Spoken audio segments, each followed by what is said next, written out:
В ночь с 17 на 18 марта сломался один из заметных винтиков путинской системы. Юрист Илья Ремесло опубликовал 5 причин, почему он перестал поддерживать Владимира Путина. Текст свой он подытожил такими словами. Владимир Путин не является легитимным президентом. Владимир Путин должен уйти в отставку и отдан под суд, как военный преступник и вор. На этом Ремесло не остановился и дописал 6-ю причину, почему он против Путина. Она такая. Безумная тяга на грани болезни к роскоши. А дальше Ремесло понесло. Он предсказал, что уже в нынешнем году никакого Путина у власти уже не будет.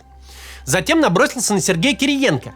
Заявил, что тот лично заказывал одну из атак на Алексея Навального, когда того забросали едой в аэропорту. Ремесло раскритиковал и путинское освобождение Донбасса. Освободили так освободили. А в чем профит для обычного гражданина России? Все разрушено в хлам. Мы получили территории, обремененные миллиардными долгами, на восстановление.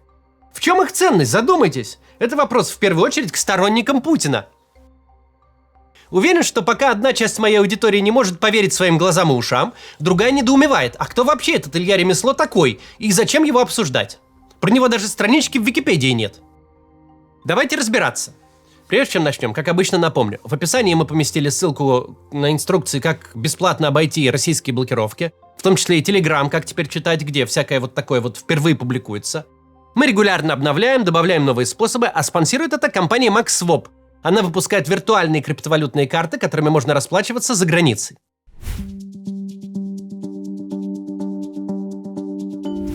Илья Ремесло – юрист и бывший член Общественной палаты, чью трудовую деятельность часто характеризуют так – профессиональный доносчик. На протяжении нескольких лет Ремесло выступал в роли публичного юридического тарана против Алексея Навального, одно время даже вел проект «Навальный Ликс». Ремесло не просто критиковал Навального, его соратников и сторонников. Нет, это было буквально его работой. Именно Ремесло выступил инициатором уголовного дела против Навального по статье о клевете. В 2020 году Навальный назвал халуями и предателями тех, кто снялся в рекламном ролике в поддержку изменения Конституции. В ролике том были люди в диапазоне от домохозяйки до бывшего министра культуры Швыдкова. Был в том ролике и участник Великой Отечественной Игнат Артеменко. По инициативе Ильи Ремесло дело вывернули так, будто Навальный атаковал персонально фронтовика. И притянули не административную статью оскорбления, а уголовную – клевета. В свободное от этой работы время Ремесло был кем-то вроде газонокосильщика. Если вдруг какая-то травинка в России поднималась выше дозволенного уровня, он был тут как тут. Например, в 2018 году Ремесло лично участвовал в утоплении кандидата в президенты от КПРФ Павла Грудинина. Он портил жизнь не менее заметным людям, активистам и просто несогласным гражданам. Не обходил он стороной и мою деятельность. Когда я вел кампанию по избранию в Государственную Думу Анастасии Брюхановой, он написал на меня заявление в прокуратуру. Мне даже по результатам, оказывается, объявили предостережение. Узнал я, правда, о нем только сегодня. В ходе войны с Украиной Ремесло направили против жен и матерей мобилизованных. Он устроил кампанию по их публичной травле, используя как юридический язык, так и просто хамские выражения. Именно по инициативе Ильи Ремесло телеграм-канал семей мобилизованных «Путь домой» Телеграм признал фейковым. Другой опасной для властей историей стало выдвижение в президенты Бориса Надеждина. Ремесло атаковало его. Он был вовлечен и во внутривидовую борьбу в Z-сообществе. Активно писал доносы на Z-авторов, которые отклонялись от генеральной линии партии, добивался возбуждения против них уголовных дел. Правда, за одного из них вступился генерал Апти Алаудинов, и Ремесло пришлось тогда публично извиняться. Вместе они записали довольно странное видео. Добрый день. Приехал в гости к Апти Ароновичу, к уважаемому нашему командиру спецназа Ахмат. Ой, давайте перезапишем чуть. Оговорился. Ага. Добрый день всем, дорогие читатели, слушатели. Приехал к уважаемому Апти Ароновичу Алаудинову, командиру легендарного спецназа Ахмат. Встретились, обсудили темы различные, начиная от межнациональных отношений и заканчивая согласия нашего гражданского, к чему постоянно призывает наш президент. Очень много сделано Апти Ароновичем. Апти Аронович перемирил, казалось бы, многих непримиримых людей, включая меня и Владимира Грубника. Теперь у нас нет никаких конфликтов с ним, все исчерпано, и мы вместе будем работать на благо нашей Родины. За исключением этого момента с Алаудиновым, когда Ремесло встрял в разборке враждующих Z-группировок, вся деятельность юриста была очень органично встроена в систему. Он, возможно, не самый известный персонаж для большинства россиян, но это та шестеренка, которая в нужные моменты времени приводила в движение большой механизм. Теперь же шестеренка взбунтовалась. Как гром среди ясного неба, посты против Путина. Я их зачитаю прям вслух и прям целиком. Вот давайте вместе посмотрим. 5 причин, по которым я перестал поддерживать Владимира Путина. Кто-то должен был это сказать. Война на Украине, начатая как полицейская операция, эта война унесла уже точно 1-2 миллиона жертв. Я в 2014 году поддержал присоединение Крыма именно потому, что оно было бескровным. Нам всем тогда казалось, что Путин объединитель земель русских. И вот к чему мы пришли. Мясные штурмы, заманивание обманом контрактников и многое другое, что вам подтвердит любой участник СВО. Абсолютно тупиковая война, огромные убытки. Она может идти еще 5-10 лет. Вы готовы к такому? Никто не призывает к войне против России. Но сейчас война ведется исключительно ради комплексов Путина. Мы, рядовые граждане, ничего не получаем от нее, а только теряем. Второе. Огромный ущерб экономике России и благосостоянию граждан. Санкции, разрушенные объекты инфраструктуры, потеря торговых партнеров. Даже по официальной статистике это триллионы долларов, на которые мы могли бы построить города, школы, детские больницы, полностью перестроить ЖКХ. Но строятся в основном дворцы президента и его друзей. Даже до войны с экономикой были проблемы. В богатейшей стране десятки миллионов людей являются бедными. Власть настолько охренела, что лишает людей их животных, как было недавно в Новосибирске. Удушение свободы интернета и СМИ. По иронии судьбы, в 2017-м именно я задавал Путину вопрос на медиафоруме ОНФ о пути развития интернета в России. Путин тогда мне ответил, что мы не пойдем по китайскому пути. И соврал! Сам Путин не пользуется интернетом, что позорно для главы государства. Мы видим, что мобильный интернет не работает даже в крупных городах России. Заблокированы все западные соцсети и мессенджеры. Телеграм заблокирован на 80%. 1 апреля планируется полная блокировка. Система настолько сошла с ума, что душит даже Телеграм, чем пользуются участники СВО. А параллельно людей загоняют в многонациональный кириенковский мессенджер Макс, лишая права на медицину и обучение. Срок пребывания Путина у власти. Путину идет 74-й год. Он находится у власти с 1999-го. Уже более 26-27 лет. И, судя по всему, планирует сидеть на троне минимум лет до 150. Точно ролики наши смотрят. Прямо, ладно. Как известно, абсолютная власть развращает абсолютно. А если она еще и бесконечна? Даже морально безупречный человек скурвился бы в такой ситуации. И Путин не всегда был таким, как сейчас. До 2003 года к нему сложно было придраться. Потому многие из нас ранее его поддерживали. Но всему приходит предел. Нам нужен новый, современный президент, пишет Илья Ремесло. Путин не уважает своих избирателей и не хочет их слышать. Посмотрите любую последнюю прямую линию. Это сплошной цирк. Президенту откровенно неинтересна внутренняя политика и проблемы избирателей. Опять немножко цитат канала Максима Каца, ладно. Телеграм-каналы он давно не читает. Ему плевать на наши с вами, видимо, тут он хотел написать, ежедневные возмущения. Путину подавай бесконечные войны, в которых его дети и родственники не участвуют. А не интернет и высокие зарплаты. Об оппозиции я уж молчу, ее просто нет. Сам Путин все эти 26 лет говорил, как важна критика власти и оппозиция. Но назовите хоть одного депутата или общественника, который критикует Путина. Нет таких. А те, что пробовали, или назначены иноагентами, или за границей, или вообще в земле сырой. Путин боится участия в дебатах, честных выборах. Потому что тогда сразу станет понятно, что король-то голый. Итог. Владимир Путин не является легитимным президентом. Владимир Путин должен уйти в отставку и отдан под суд как военный преступник и вор. Да здравствует свобода, черт возьми! Прямо можно в ролик прифигарить, прям полным вообще, без корректирования. Блин.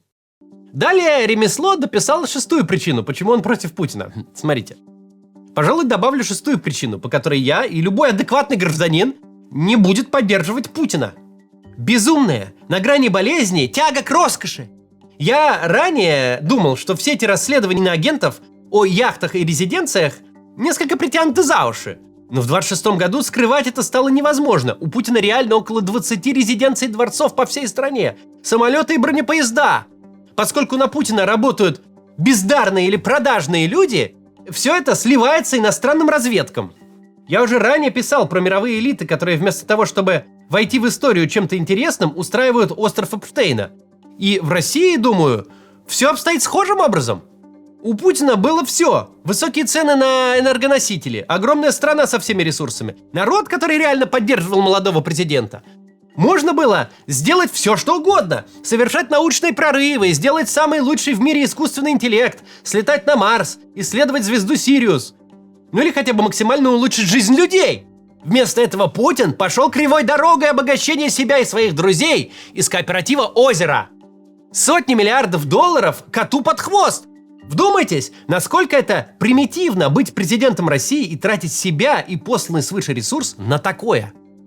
Путин — это буквально Шура Балаганов из «Золотого теленка», которому 15 минут назад дали 50 или 100 тысяч, а он залез в карман к тетке за 13 рублями. Машинально вышло! Разумеется, многие просто не поверили, что автором этих постов является сам Илья Ремесло. Сразу появилось, разумное типа объяснение. Его телеграм-канал просто кто-то взломал. Например, один из наших спичрайтеров. Но нет! Хозяин канала записал для сомневающихся видео, в котором подтвердил свое авторство. Друзья, всем добрый день. Я так почитал комментарии к моему посту. Все там пишут мне, тебя что, взломали? Нет, меня не взломали, писал я все сам. То есть тут двух мнений быть не может.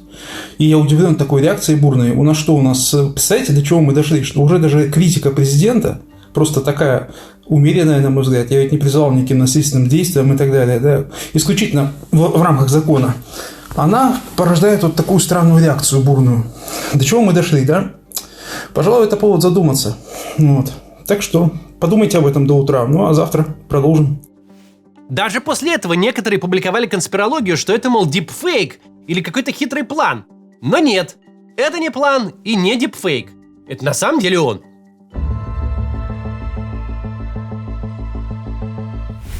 У нас есть 3 версии, что случилось с одним из самых преданных и эффективных слуг режима. Во-первых, нельзя исключать, что автор просто искренен. Чужая душа потемки. Всякий человек может непредсказуемым образом поменять свое мнение, разочароваться, а того и гляди раскаяться. Ну или просто, может, он так всегда и думал. Просто скрывал это, а теперь решил высказать. Особенно такое может произойти после поездки в Чечню и общения с Алаудиновым. Я лично склоняюсь именно к этой версии. Есть еще соображения версий. Например, сгорел сарай, гори и хата. Юрист мог по какой-то причине попасть в переплет. К примеру, втянуться в разборки Z-группировок, нажить себе влиятельных врагов. Ну а теперь, если с ремеслом что-то случится, уголовка или чего похуже, это будет однозначно ассоциировано с его последними постами. Человек, пострадал за правду и пострадал несправедливо. Юрист написал отдельно такой пост. Я, говорит, в России, у себя дома и никуда не собираюсь. А пока подумайте вот о чем. Если вставить в мои посты вместо Путина слово «Трамп», то вы получите типичную публикацию американского СМИ, которая выходит каждый день. Тысячи таких постов в X и в других соцсетях, пишет Ремесло. Трампа уже 1,5 года критикуют крайне жестко, на грани фола. Он огрызается, грубит, подает в суды, но не сажает своих оппонентов. В чем же проблема? С какой стати некто решил, что Россия — это страна слонов, где не положено критиковать начальство, к тому же нелегитимное, говорит он. Он пишет, не я добавил. Терпите и вы, Владимир Владимирович. А если не нравится, уходите на пенсию. После того, как уладите некоторые юридические формальности, обходной лист и т.п. Конец цитаты. И третья версия, которую частично подтверждает и сам Илья Ремесло. По какой-то причине он почувствовал, что путинский корабль пошел ко дну и поспешил его заблаговременно покинуть. Послушайте, что Ремесло говорит в одном из видео, которое он публиковал. И еще знаете, друзья, какой парадокс? Посмотрите, если бы Путин действительно окружал себя людьми, которые его критикуют, которые не боятся ему говорить правду, которые компетентные, они просто воруют деньги, то он бы гораздо эффективнее мог бы воевать, допустим, на той же Украине, да, он мог бы много чего сделать, там укрепить свою власть и так далее, то есть он бы гораздо более опасным был человеком. Но он боится себя окружать такими людьми, да, парадокс. И он становится все более слабым из-за этого, из года в год, то есть вы видите, что сейчас происходит. полный разброд и шатание идет. То есть я уже вижу просто признаки коллапса грядущего системы. Именно из-за того, что Путин боится окружать себя достойными соперниками, людьми, которые могут составить ему конкуренцию, именно поэтому он потеряет власть. И случится это, скорее всего, в текущем году, в 2026 году. Ремесло или что-то знает, или думает, будто что-то знает, или просто руководствуется какими-то субъективными ощущениями насчет слабости Путина. Но стоит сказать, если фраза про грядущий коллапс системы может оказаться большим преувеличением, то вот слова про разброд и шатание – это уже констатация факта. В провоенной среде эти шатания идут давно, и с 24 года стали общим местом. Не первый год ходит шутка про то, что очередной Z-спикер назвал все буквы, но не смог назвать слово. То есть написал правильные вещи, но остановился буквально в шаге от очевидного вывода, что вся проблема в президенте и что его надо менять. В нынешнем же 26-м году некоторые авторы небольших Z-каналов потихоньку стали называть и слово тоже. Для многих последней каплей стала блокировка Телеграма. Не все заметили, но неделю назад фронту устроил Дмитрий Ольшанский, постоянно ведущий радио «Спутник». В этой должности он подчиненный Маргариты Симоньян и Дмитрия Киселева, однако написал он следующее. «Думаю, — написал он, — что наша власть открыла сейчас самую лучшую в мире школу либеральных ценностей. И она выучит нас либеральным ценностям так, что никогда бы не смогли никакие иноагенты и зловещие вражеские спецслужбы. Выучит нас простому и вечному. Нужна обязательная сменяемость начальства. Нужны настоящие выборы с партиями и парламентом, не из картона. Нужны суды, которые не были бы механическим приложением к решениям сверху. Нужна подконтрольность государства, пусть не стране и народу, это абстракция, но самым активным сообществом граждан. Нужна зависимость чиновников от того, насколько умело они танцуют перед избирателями. Нужна пресса, имеющая право задавать неправильные вопросы. Нужна частная рыночная конкуренция в производстве чего угодно, а не госзаказ с перекладыванием казенных денег от кого надо, кому надо. Подобного сейчас ой как много. Настолько, что уже мы в редакции тут шутим, что кто-то у нас, мол, левачит и тайком пишет посты для провоенных блогеров. Что же касается Ильи Ремесло, то будем следить сейчас за 3 вещами. Во-первых, удалит ли он свои посты или, может быть, напишет еще что-нибудь. Возможно, уже написал, пока мы готовили этот выпуск. Мы тогда сделаем еще один. Во-вторых, посмотрим, случится ли с ним самим что-нибудь. Например, сядет ли он за дискредитацию армии. Или еще что-то подобное. А в-третьих, не откроет ли он окно Авертона, когда прямо и без политесов за отставку Путина выскажутся и другие блогеры. Будет иронично, если в информационном поле именно Ремесло окажется антипутинским тараном. Когда мы уже почти записали этот ролик, Илья Ремесло написал еще 2 поста. В одном он вспомнил уголовное дело 2020-го, когда на улице в Перми появилась кукла, высмеивающая Путина. Вот когда мы начали окончательно сползать в халуйство.